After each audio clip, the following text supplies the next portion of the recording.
La solitude profonde, elle commence dès le réveil.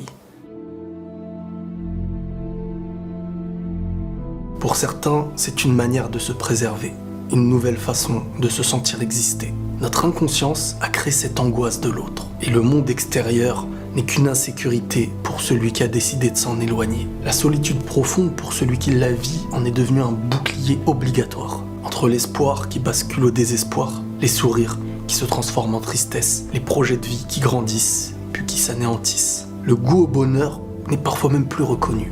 Et combien vivent même la solitude en public, en pleine discussion, en pleine scolarité, au travail.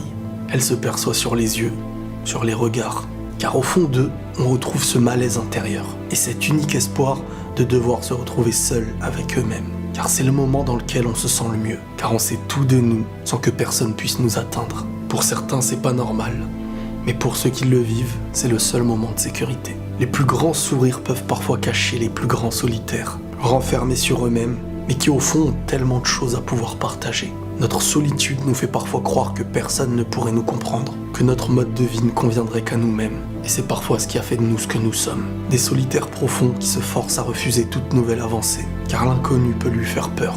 La confiance en l'être humain a totalement disparu. Très peu peuvent comprendre ce sentiment, cette peur d'échouer à nouveau, car beaucoup font partie de ceux qui nous ont déjà fait tomber. Vous savez, il peut exister la solitude à l'intérieur d'une même famille, quand l'insécurité y règne, quand les paroles ne sont pas celles qui font grandir.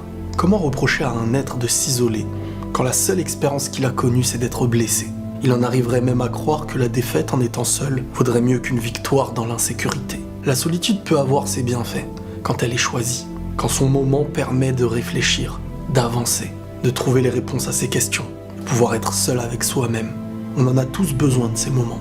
Mais attention à ne pas la rendre trop profonde, car à ce moment-là, elle commencera à cacher nos plaies au lieu de les traiter. À un certain degré, la solitude nous rappelle qu'on n'a plus la même vie que les autres. Et plus on en est conscient, plus c'est difficile. On se sent incapable d'être ce que nous étions avant. On se pose même la question de comment on faisait pour vivre librement.